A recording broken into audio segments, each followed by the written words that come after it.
മിശിഹായിൽ സ്നേഹമുള്ളവരെ, 50 ദിവസത്തെ നോമ്പ് ഉപവാസങ്ങൾക്ക് ശേഷം ഈസ്റ്റർ സൺഡേയിലേക്ക് നമ്മൾ കടന്നിരിക്കുന്നതായ അവസരമാണ്. എല്ലാവർക്കും ഈ ഉയർപ്പ് തിരുനാളിൻ്റെ മംഗളങ്ങൾ ഏറ്റവും സന്തോഷത്തോടുകൂടി ആശംസിക്കുകയാണ്.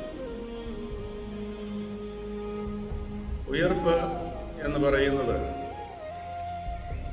വ്യത്യസ്തമായിട്ടുള്ള ഒരു രീതിയിൽ കാണുവാനായിട്ട് നമ്മൾ ശ്രമിക്കുന്നത് നല്ലതാണ് എന്ന ഒരു അഭിപ്രായം ഈ അവസരത്തിൽ എനിക്ക് ഉണ്ട്. പരിശുദ്ധ പിതാവിൻ്റെ ഈ പ്രാവശ്യത്തെ നോമ്പ് സന്ദേശത്തോട് ബന്ധപ്പെടുത്തി തന്നെയാണ് ഇപ്രകാരം പറയുവാനായിട്ട് ഞാൻ ആഗ്രഹിക്കുന്നത്. പരിശുദ്ധ പിതാവ് ഇപ്രകാരം പറയുകയായിരുന്നല്ലോ, നിങ്ങൾ മാംസം വർജിക്കുന്നു, മീൻ വർജിക്കുന്നു, അതിലുള്ള പുണ്യങ്ങൾ എത്രമാത്രം നിങ്ങളെ നല്ലവരാക്കി തീർക്കും എന്നുള്ളത് എനിക്കറിഞ്ഞുകൂടും. കാരണം എന്താണ് എന്ന് ചോദിച്ചാൽ, നിങ്ങൾ മാതാപിതാക്കളെ അന്വേഷിക്കുന്നില്ല, ഭർത്താവ് ഭാര്യയോട് ക്രൂരമായി പെരുമാറുന്നു, മക്കൾ മാതാപിതാക്കളെ അനുസരിക്കുന്നില്ല,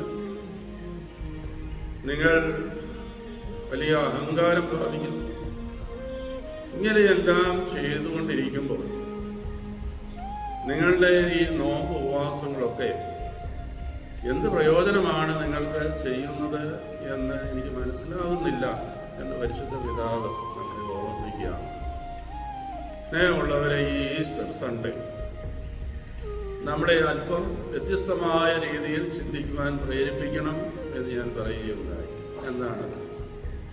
ഈശോ ഉദ്ധാനത്തിന് ശേഷം ശിഷ്യന്മാരുടെ അടുത്തേക്ക് വന്നപ്പോൾ അവിടുന്ന് ചെയ്ത ഒരു കാര്യം അനുസ്മരിക്കുകയാണ്. അവിടുന്ന് മീൻ പിടിച്ച് ഒന്നും കിട്ടാതെ തളർന്ന് വലഞ്ഞും പരിഭ്രമിച്ചു വരുന്ന ശിഷ്യന്മാർക്ക് വലിയ ഒരു മീൻ കൊയ്ത്ത് കൊടുക്കുകയുണ്ടായി.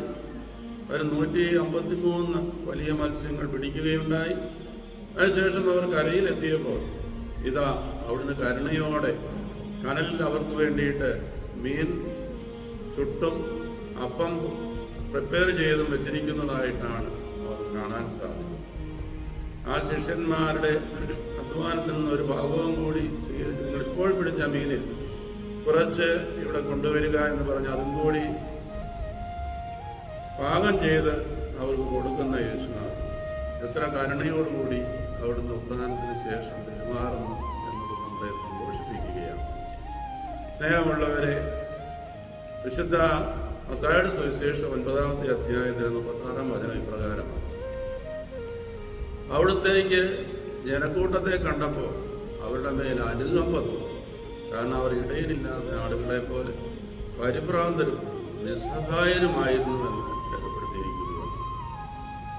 ഇന്ന് ഈ ഈസ്റ്റർ ദിനത്തിൽ നിങ്ങളുടെ അയൽവക്കത്തുള്ള ഒരു സഹോദരനോട് കരുണയോടെ പെരുമാറാം, ഒരു സഹോദരിയോട് നിങ്ങളുടെ ഹൃദയത്തിൽ അല്പം അനുകമ്പയോടെ സംസാരിക്കാൻ നിങ്ങൾക്ക് സാധിക്കും.